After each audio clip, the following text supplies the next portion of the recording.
Hey, how you doing? My name is Jay Adorno, and this video is for those who are nerds, wannabe nerds, and others that just want to take over the world using C++ along with DarkGDK. This video is for beginners, and I mean beginners. This tutorial is going to be based on the world famous Hello World program. The difference is that we're not going to print the word Hello World out there like most of the other programs. We're going to actually animate the word Hello World. So for your first beginners program using C++ accompanied with DarkGDK, you're going to learn animation. Hello World animation. We're going to learn it straight from the Game Creators tutorial.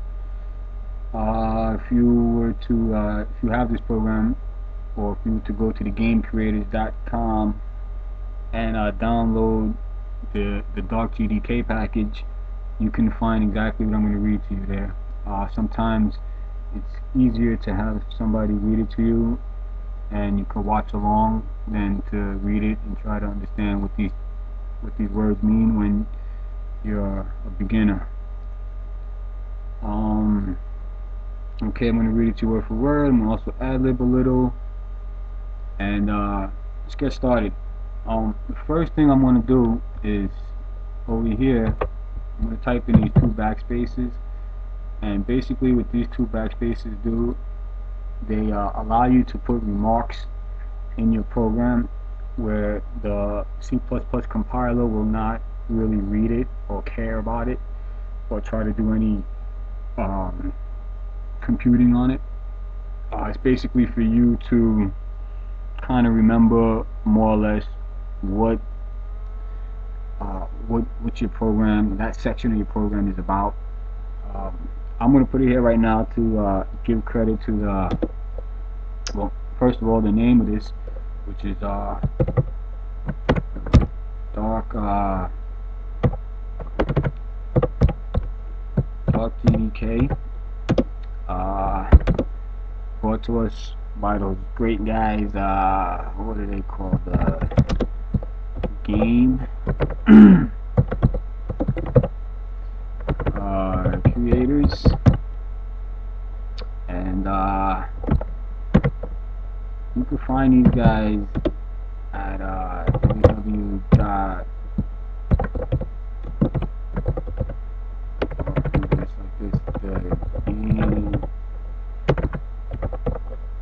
GameCreators.com, and go to that website. You could download exactly everything here that I'm working with, and it comes with all the stuff you're going to need that sits on top of C++ in order to take advantage of the DarkGDK power in graphics and game making.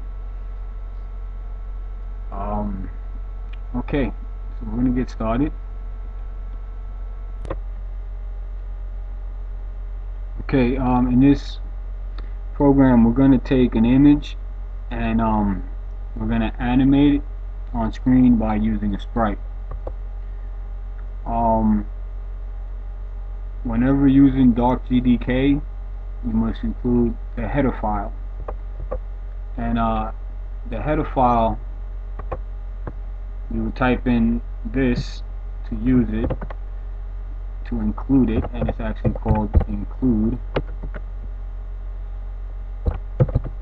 and we need to include the DarkGDK header file, so we're going to type in the DarkGDK dot h for header, and basically that's it.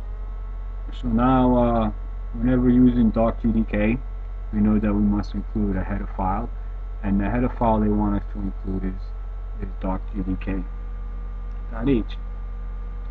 They also want us to use an entry point.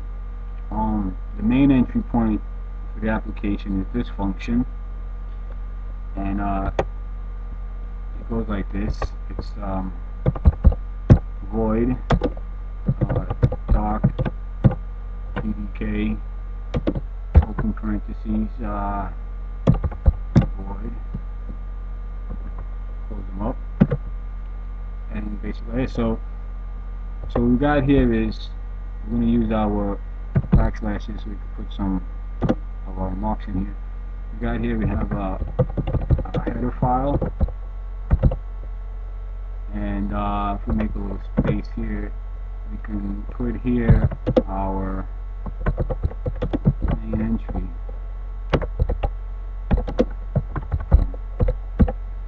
Basically, these two commands are needed by C++ in order to use the power of DarkGDK. So whenever you use DarkGDK, you have to have these two in your program before you start. Moving along. Now remember, I'm going straight from the book, and you can find this information. After we have the void in there, we're gonna start our little program. So we start off by opening it up with this open brackets here. Let me bring it down a little bit with these open brackets here. And this is first thing we're going to do now. This is the start of the program. So at the start of the program, we will switch the sync rate on by using the function dbSyncOn. This means that we control when the screen is updated. Okay, so to turn the dbSync on, right after our little symbol here, we're going to type in dbSync on. This updates our or refreshes our screen, so the images can be drawn, the animations can be drawn over and over. I like to type it like this, just so I can see the command quickly as I scroll through my programs. To complete this function, we're gonna have to do our little quotation, our little close parentheses, and end our line program. C++ likes that semicolon when you end most of the lines, most of the command lines. So now we have our sync rate on, right? So this right here, we're going to put our little comment with the backslash. We're going to say this is turn on sync. Turn on sync.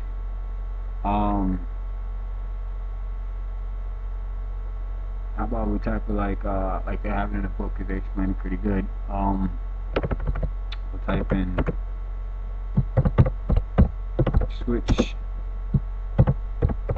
sync rate.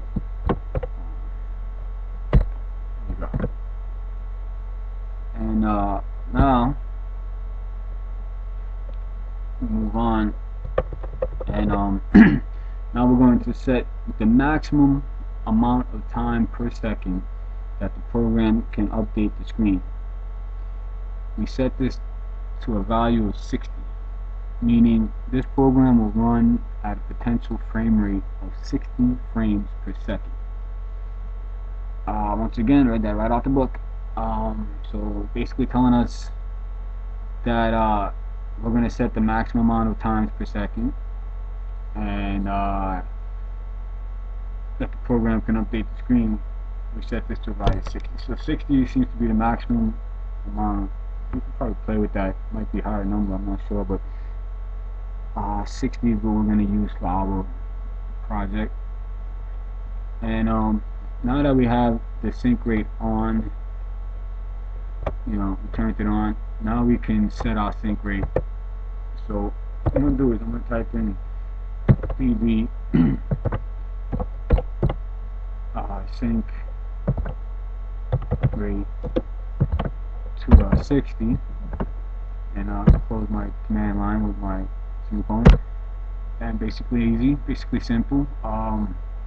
We turn the sync rate on so we can use it, and we set the dial to 60 on our sync rate. So we'll put here